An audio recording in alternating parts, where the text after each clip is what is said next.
आज हम मानव पूंजी के दो सबसे जरूरी स्तंभों पर बात करने वाले हैं, शिक्षा और स्वास्थ्य। जी। हमारे पास आर्थिक सर्वेक्षण का अध्याय 11 है, जिसका शीर्षक है शिक्षा और स्वास्थ्य, उपलब्धियां और भविष्य की रूपरेखा। बिल्कुल।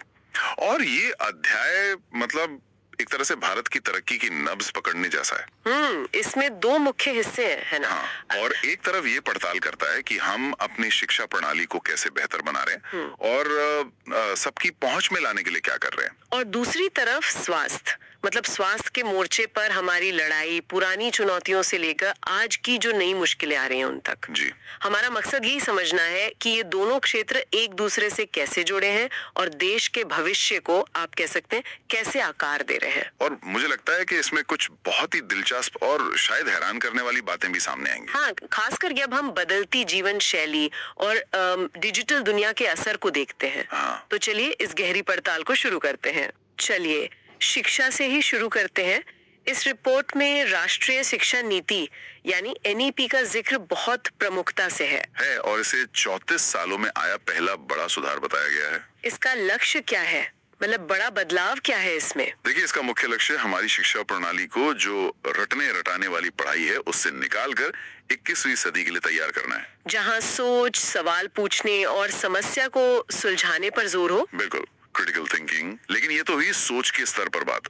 एनईपी कागज पर बहुत मजबूत दिखती है, लेकिन जब हम जमीनी हकीकत के आंकड़े देखते हैं तो एक थोड़ी अलग कहानी सामने आती है। कुछ गहरी संरचनात्मक चुनौतियां दिखती हैं। किस तरह की चुनौतियां? इस रिपोर्ट में एक चार्ट है, चार्ट XI.2, जो शहर और गांव के बीच की खाई को और गहरा दिखाता है। अच्छा। आंकड़े बताते हैं कि गांव में बच्चे जैसे जैसे बड़ी क्लास में जाते हैं, प्राइमरी से माध्यमिक स्तर तक, स्कूल में उनका नामांकन कम होता जाता है। मतलब बच्चे बीच में ही पढ़ाई छोड़ रहे हैं। हाँ, ड्रॉप आउट रेट बढ़ रहा है। और शहरों में इसका ठीक उल्टा होता होगा। बिल्कुल, शहरों में बच्चे उच्च शिक्षा की तरफ बढ़ते हैं। ये खाई सिर्फ आंकड़ों में नहीं दिखती, बल्कि ये भविष्य के अवसरों की खाई भी बनाती है। इसका मतलब तो ये हुआ कि गांव के टैलेंटेड बच्चों के लिए भी अच्छी नौकरी या उच्च शिक्षा के दरवाजे मतलब शहरों के मुकाबले बहुत पहले बंद होने लगते हैं। सही कहा। तो एनईपी जैसी नीतियां इसी खाई को पाटने की कोशिश कर रही हैं। ये तो हुई स्कूली शिक्षा की बात, लेकिन उच्च शिक्षा के बारे में भी इस अध्याय में एक बहुत दिलचस्प बदलाव का जिक्र है। हाँ, फंडिंग को लेके। और ये शायद इस अध्याय के सबसे क्या कहते हैं क्रांतिकारी विचारों में से एक है। वो कैसे? अब तक सरकार की तरफ से जो वित्तीय सहायता मिलती थी वो सीधे संस्थानों को जाती थी, मतलब यूनिवर्सिटीज और कॉलेजेस को। अच्छा, इसे संस्थान केंद्रित मॉडल कहते होंगे? जी, संस्थान केंद्रित। पर अब ये मॉडल शिक्षार्थी केंद्रित हो रहा है। शिक्षार्थी केंद्रित मतलब पैसा या सहायता सीधे छात्र को मिलेगी। और छात्र ये तय करेगा कि उसे ये पैसा कहाँ खर्च करना है, चाहे वो कोई सरकारी यूनिवर्सिटी हो, प्राइवेट कॉलेज हो या फिर कोई ऑनलाइन एडटेक प्लेटफॉर्म। अरे वाह, ये तो पूरा खेल ही बदल सकता है। बिल्कुल।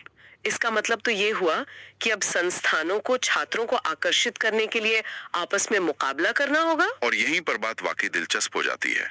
रिपोर्ट इसे सृजनात्मक विनाश या क्रिएटिव डिस्ट्रक्शन कहती है। Creative destruction? हाँ, सोचिए, शिक्षा की दुनिया में एक तरह का नेटफ्लिक्स वर्सेस ब्लॉकबस्टर मोमेंट आ सकता है। अच्छा, मतलब अब सिर्फ बड़े नाम या पुरानी प्रतिष्ठा से काम नहीं चलेगा। जो संस्थान असल में अच्छी शिक्षा और बेहतर परिणाम देंगे वही टिक पाएंगे। और बाकी शायद मुकाबले से बाहर हो जाएं। ये उच्च शिक्षा के पूरे सिस्टम को हिलाकर रख सकता है। नहीं पड़ेगी। ये वाकई एक बहुत बड़ा बदलाव है। निश्चित रूप से छात्रों को शक्ति देता है और गुणवत्ता को प्राथमिकता देता है। तो ये तो हुई शिक्षा की बात, लेकिन एक काबिल दिमाग के लिए एक स्वस्थ शरीर का होना भी तो उतना ही जरूरी है। बिल्कुल। और यहीं पर ये रिपोर्ट स्वास्थ्य क्षेत्र की उन चुनौतियों पर रोशनी डालती है जो सीधे हमारी सीखने और काम करने की क्षमता को प्रभावित करती हैं। आपने बिल्कुल सही नब्ज पकड़ी है। दोनों आपस में बहुत गहराई से जुड़े हैं। स्वास्थ्य के मामले में भारत एक बहुत ही अजीब स्थिति का सामना कर रहा है। कैसी स्थिति? जिसे रिपोर्ट दोहरा बोझ कहती है। दोहरा बोझ? इसका क्या मतलब है?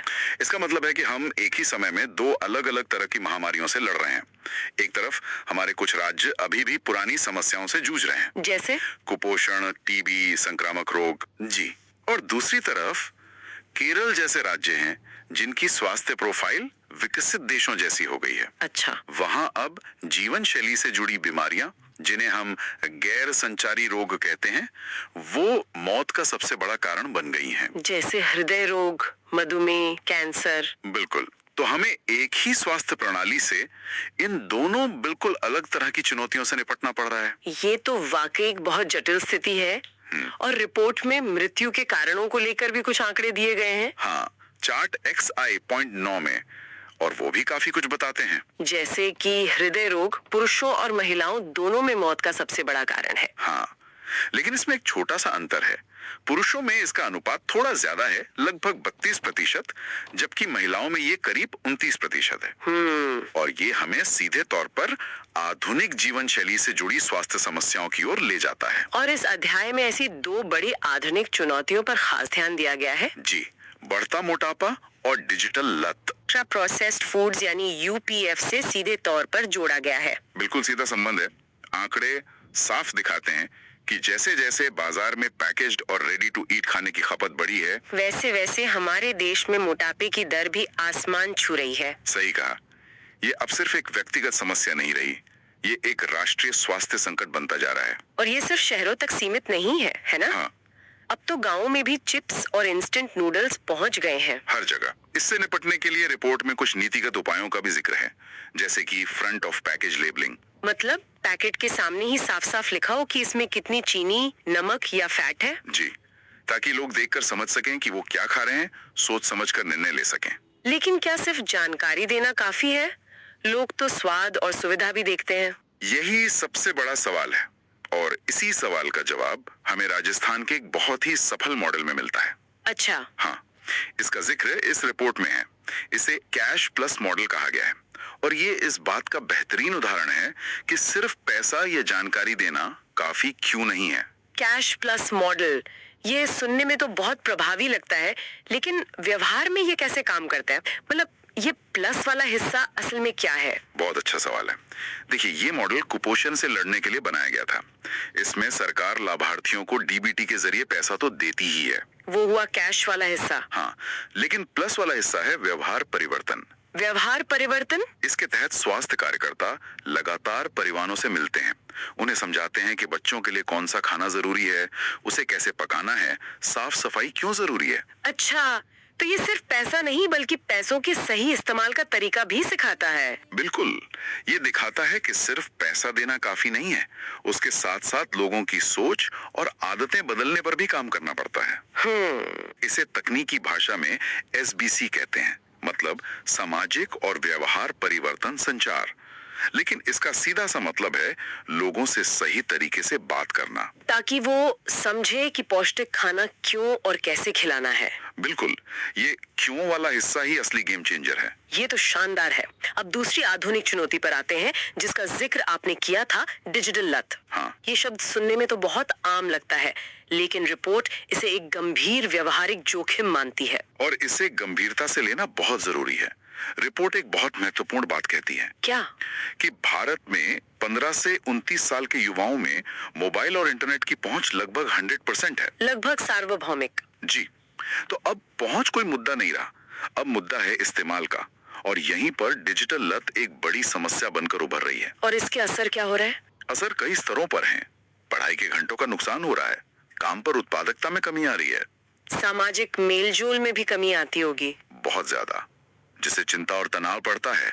और तो और जोखिम भरे ऑनलाइन व्यवहार जैसे ऑनलाइन गेमिंग या ट्रेडिंग की लत से वित्तीय नुकसान भी हो रहे हैं। ये तो युवाओं के मानसिक और सामाजिक विकास पर बहुत बुरा असर डाल रहा है। हाँ, और रिपोर्ट में इस बात पर भी रोशनी डाली गई है कि कैसे आमने सामने की सामाजिक मेलजोल बेहतर मानसिक स्वास्थ्य से जुड़ी है। और डिजिटल दुनिया में शायद हम इसी चीज को सबसे ज्यादा खो रहे हैं। बिल्कुल, और अगर हम इसे बड़ी तस्वीर से जोड़ें तो सरकार भी इस चुनौती को पहचान रही है। अच्छा। इसी को ध्यान में रखते हुए राष्ट्रीय स्तर पर टेलीमानस जैसा कार्यक्रम शुरू किया गया है।